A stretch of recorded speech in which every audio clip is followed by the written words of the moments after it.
All right, so Sony put out a little Marvel Spider-Man little panel cut down. Okay, but it's Comic-Con, so we'll see what happens. I ain't watched this, so yeah. Gonna be reacting to what I see. Know what to do. You know how we do. Without further ado. Hey MJ, I have another name for you. Craven. Raven? He's They hitting told some me. kind of hunt. You know, if you need me, I'm just a call away. What the hell's going on with Pete? He's not himself. He just never This was our dream. It's the Venom suit.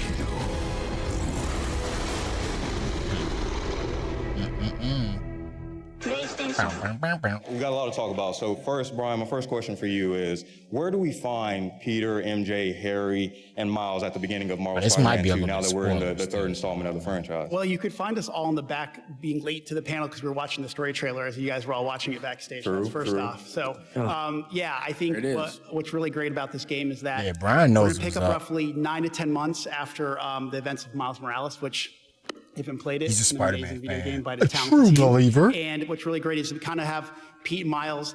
They're a well-oiled machine. They're a great team. They lean on each other. They really support each other, and they're really Nice. protecting the city. But at the same time, there's a lot of things going on in their life outside the mask. Yeah. Miles is applying to Which college. also is literally what Marvel is known to do. That's why Marvel literally, excuse me. That's why Marvel literally has been like one of the top comic books, like for the past while now. I mean, like I'm sure DC like had a lot of money that kept them around because but overall, like you don't know about nobody literally knows almost everybody from DC too much. All your people to talk about is what? Superman, Batman, Superman, Batman. And now we finally getting the Flash, Wonder Woman, and maybe Boob Beetle, or whatever. Oh, my tongue is tied when I'm saying that. But where's Viper? Where's Vixen? Where's the Question? Where's all that stuff at? The Huntress. We get they like there's nothing DC does other than Batman and Superman. That's it, literally. Overall, you might get the little comics, animated cartoon or animated series type ones, but there's no live action ones. Not a damn thing. Like what's the first thing Marvel does? You go way back. You go to Howard the fucking Duck, man. And then what's after Howard the Duck? Fucking Blade. It's like, what the fuck? Sure, you could give like Spider-Man and Sony or whatever, but yeah. But when Marvel put out their fucking characters, it was what? Howard the Duck, fucking Blade, and fucking Iron Man. Straight up. Other studios, let's get the Hulk, let's put this in there, let's get that one, I was like, okay, we're gonna make Captain America then, bitch. I won't give us the popular ones. How about that? And then, they put out Fantastic Four here and there. I feel like Fantastic Four is like a sleeping gem. I feel like if they would just cut past the damn regular art of fucking Fantastic Four and go past, they already got the powers and stuff, and you get kind of lean into Reed Richards being the smartest man and Dr. Doom, rivalry going on, in the cosmetic stuff. Oh, that'd be so good. But anyway, enough of that shit. College and trying to figure out how to write his college essay. And you got Pete starting his teaching career. And then you have I think Marvel MJ, Studios could who do that, is though. still at the Bugle, but That's just me. under a new leadership with the return of J. Jonah Jameson. J. Jonah. One for JJ. Damn. All right. And then Bill, so my next question is for you. So Also, the characters do look slightly different. I kind of didn't like too much of MJ's look a little bit. Of course, she got like the little classic look, old look of her. But I feel like she should have just been like crazy model, smoking hot type, female pretty much. What can you talk about the dynamic of these characters and how working with Insomniac, they're keeping the authenticity of the DNA of the core of these characters while still making it their own? Together, working all together, we're all one team. We all love the characters. We're all, our goal is to make something that you love, that when you play it, you say, this was made by fans for fans. Oh, yeah. And John, my next question is for you. With the new villains that we've seen in this game, confirmed villains with Kraven, Venom, and Lizard, can you talk narratively why you felt those choices? Also, they throw in new villains too. For us, it really started with Kraven. He's our catalyst for the story, right? Like before the game starts, he's halfway around the world being Kraven, hunting, trying to find the ultimate prey. And he watched from afar as the events of the first two games occurred. And he decided, you know what? There's a lot of stuff going on in New York City. That might be my new hunting ground. So, like I said, Kraven's a catalyst for everything happening. When he comes to New York City. And this also could lead with all of the Marvel characters showing up, like Taskmaster and stuff showing up.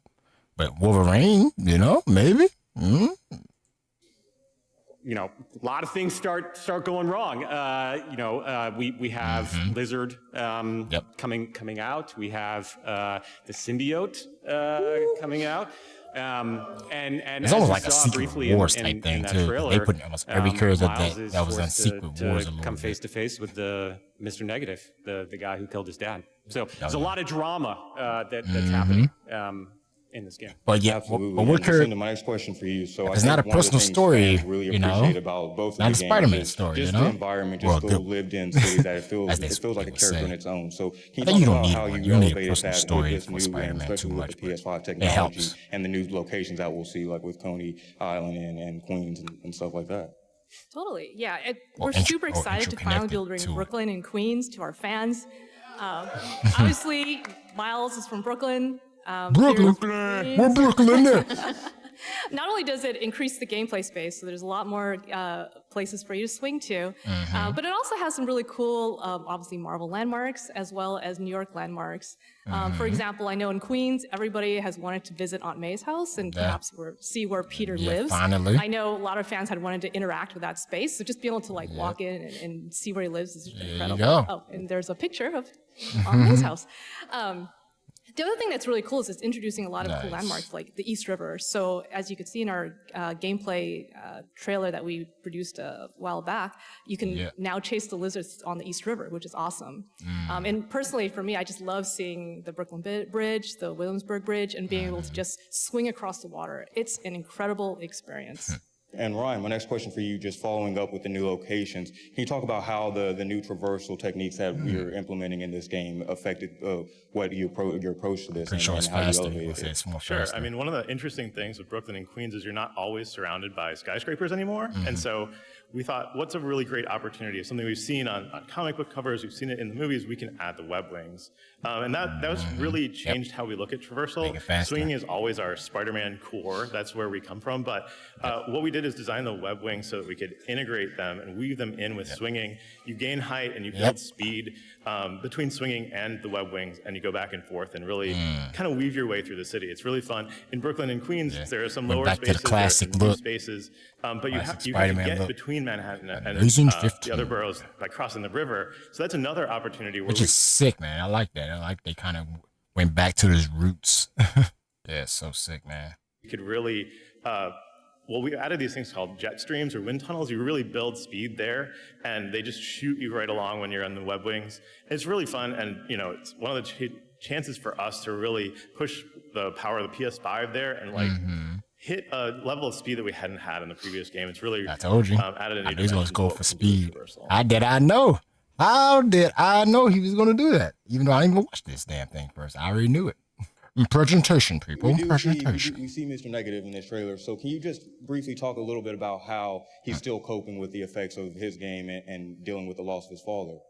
Man, well, y'all seen Miles' trajectory, and just with everything that he's been through with his family and his friends. He's like, what, 2 years in or a year in? That he's, being introduced to, but he's now owning this power. But, coming back to Martin Lee, man, that was something big. I didn't think that we would revisit that.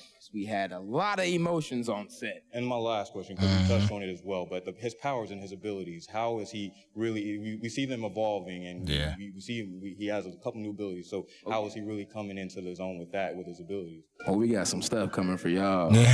Y'all get ready. October 20th, you're gonna be surprised, you're gonna be shocked, you're gonna be on your feet. You're gonna be screaming, you're gonna be crying, you're gonna be laughing.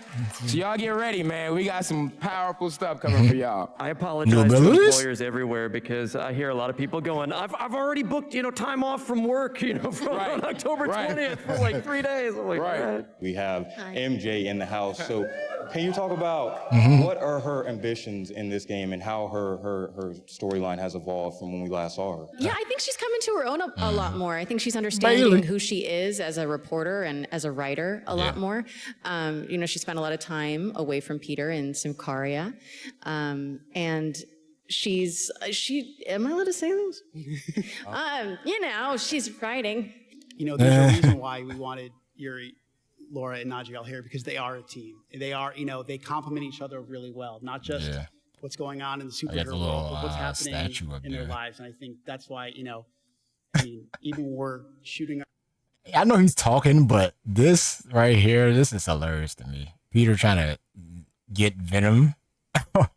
I think Miles has a better chance of hitting Venom because it's his blast, and I don't know if it has sound or whatever, but that can mess Venom up. Sound can fuck Venom up for sure.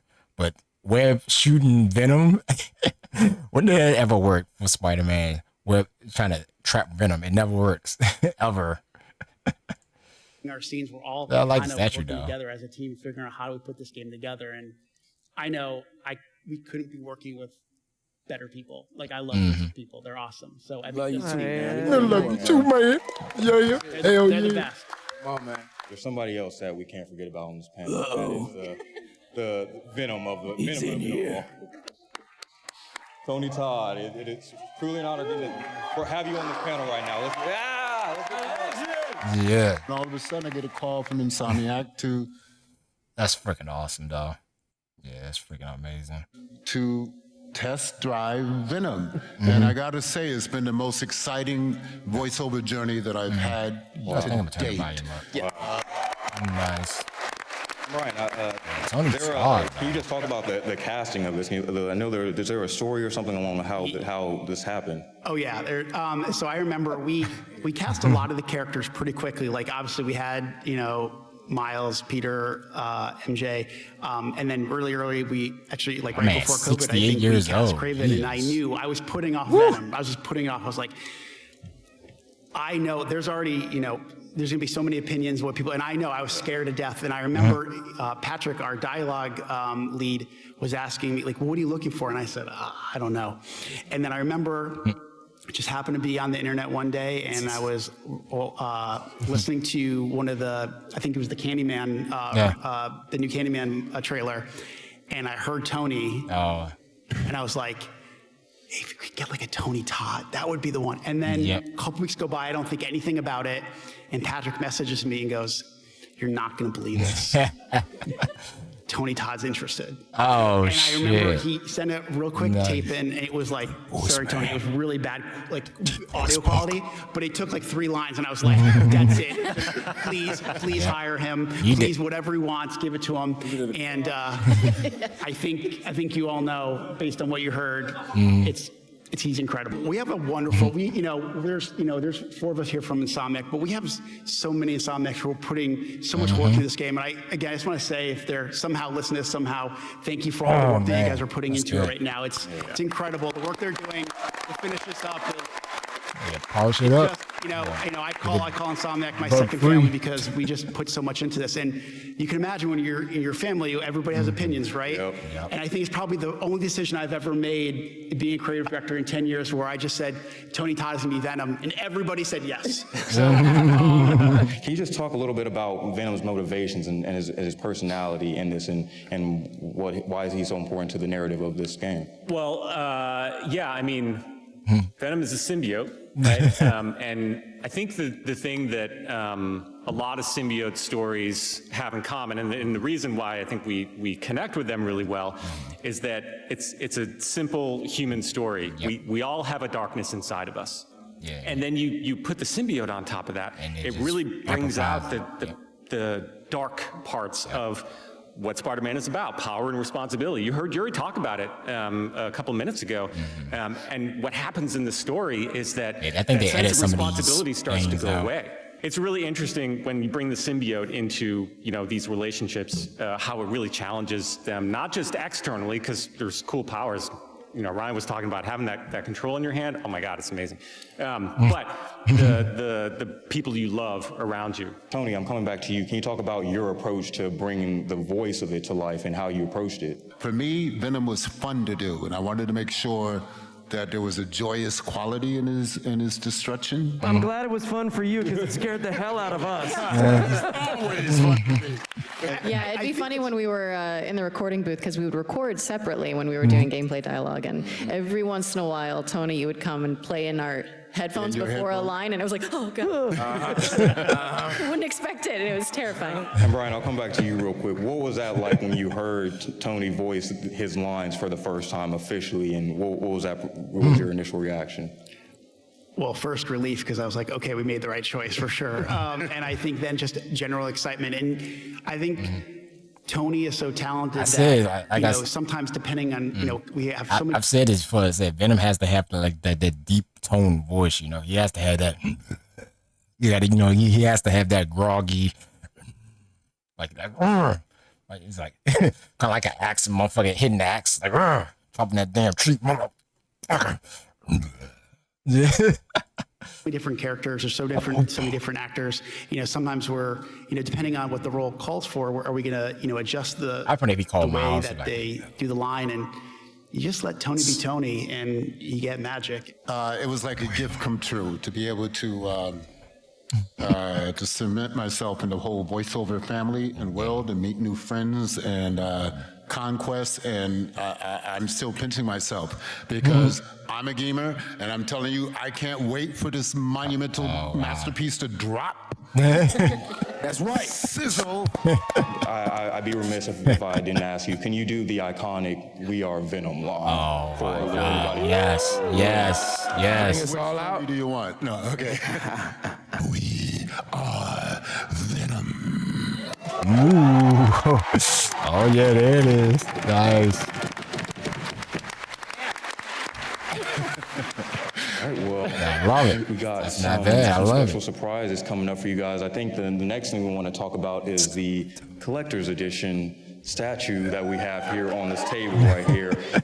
I think it really represents what this game is about. When I said, I've said in previous interviews, I talked about, it's called Spider-Man 2 for a reason, because we have two iconic characters in this, especially in the TV series. Great piece of art, so much but shit. also it's going to take two Spider-Men to take on something so powerful, something that like they've never been Deadpool, able, nothing come their way. I mean, if you look at, whether it's Doc Ock in the first game and then Tinker in Miles Morales, like Venom is literally a whole different beast. Brian, why are you putting on gloves right now? Like that's.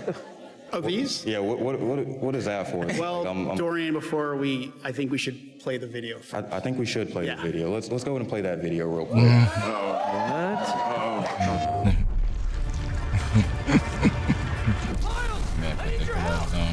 What is this stuff? Wait, Pete, I got an idea. Nice. One more time. On three. 1, 2, 3. Nice. PlayStation. Nice. I wouldn't mind getting that. That's sick too. Ooh, September 1st. Okay. The beautiful Spider-Man 2 PlayStation 5. Oh my God. Wow. I didn't know about that. I didn't know. They didn't show me that before we came out here today.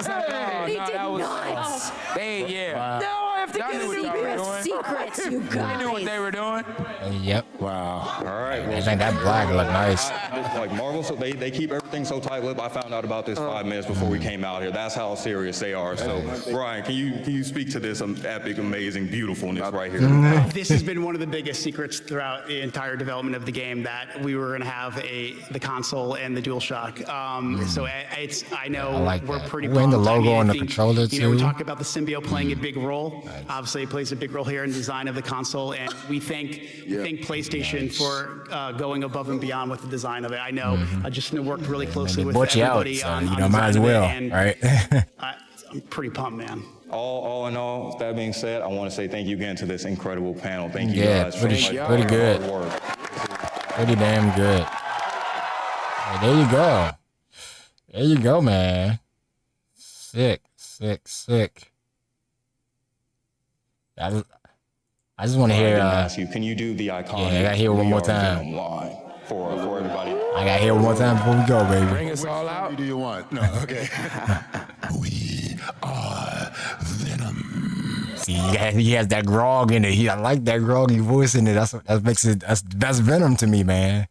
Like Venom needs that voice. Venom cannot have that Carnage voice from like Marvel Infinite, you know.